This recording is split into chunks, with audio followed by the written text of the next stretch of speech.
Welcome to Racket Fanatic Podcast, Tales of a Tennis Legend. Every week I'm going to be telling a story about the best tennis players who have ever played the game. In this series, I wanted to start with a personal favourite of mine, Andre Agassi. After reading his autobiography and watching many clips and highlights of him playing, talking, just to get a feel for his personality and his character, he just seems like such a humble, lovely person. I think he comes across really genuine, and even though he hasn't chosen his life, he quite openly states that he hates tennis, and it was a path that was, or a life that was chosen for him by his father. So he had a very complicated and strained relationship with his father. And even though he's had this hanging over him, he's still contributed so much to the sport. He's been an icon and given back so much. He's used his platform for countless charities and countless players and be able to help them. I think he's put his own personal feelings aside and used his talents and platform for good, really. So yeah, I'm a big Agassi fan. So the first tale that I wanted to tell is the last win of his career at the US Open 2006. He's 36 years old at the time, and there's a lot of hype going on at the time. This is his last tournament, so any match could be his last match. At this stage in his career, he's in absolute agony. He struggles with a condition called spondylolisthesis. I've probably butchered it. He struggled and had to manage that condition all of his life. And what that is, it's a bottom vertebra that has parted from other vertebrae. So this basically means the slightest movement causes him absolute agony. Anyone that's had a pinched nerve or something along those lines will know the pain. So the slightest movement causing pain, which is not ideal for a professional tennis player. This is also caused two herniated discs and a bone that won't stop overgrowing. So his morning routine is ridiculous. He wakes up in agony. He can't actually physically stand up. He has to roll in a fetal position and then slowly roll and crawl up to even stand up and get on with his day. It's unbelievable. And he actually was doing this on the day of the match. So he has this routine of slowly crawling out of bed and then having to take a couple of showers to wake up and warm his body up. And then he has a series of physical exercises, has to take a cortisone injection, which is a steroid injection basically, to dull the pain. It's this whole routine just to get on court to play a match. It's unbelievable. So amazing, fair play to him that he even managed to play to that age in that pain and play with the intensity that he managed to do. So I'm picking up from the second round match. He played a guy called Marcos Baghdatis, who was a young Cypriot at the time. He was 21. In many ways, had quite a similar game to Agassi. Took the ball on the rise and early, an aggressive baseliner. So we're picking up from the second round, and we'll pick it up from the fifth set. So Agassi wins the first two sets.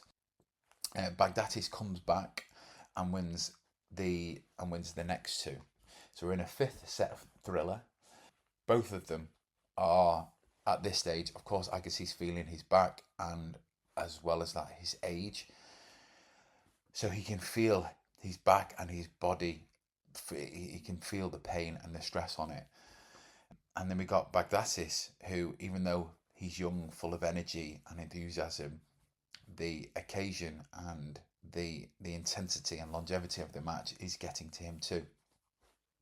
So I'll pick it up from the fifth set. I take a sip of gill water. So gill water is, well, Gil Reyes was his trainer for decades and a father figure in many ways. They had a very close relationship, and Gil used to make him this special water with nutrients, vitamins, everything you can imagine that's good for you within this concoction. So he So Agassi takes a sip of gill water, feeling sorry for myself, feeling old. I look over at Baghdatis, wondering if he's feeling cocky. Instead, he's asking a trainer to rub his legs. He's asking for a medical timeout. His left quad is strained. He did that to me on a strained quad? The crowd uses the lull in the action to chant. Andre. They hold up signs with my name. Thanks for the memories, Andre. This is Andre's house. So it's 4-all. They're both physically struggling. It's Agassi to serve. At 40-30, Baghdatis has a swift forehand that sweeps me out of position. I barely get there in time to put my racket on it. I sling the ball over the net, screaming in agony, and he hits another scorcher to my backhand. I scurry in the opposite direction, my back, and reach the ball just in time. But I've wrenched my spine. The spinal column is locked up, and the nerves inside are keening. Goodbye, cortisone.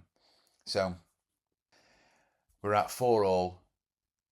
It would appear the cortisone has completely worn off, and it seems to be a battle of wills now.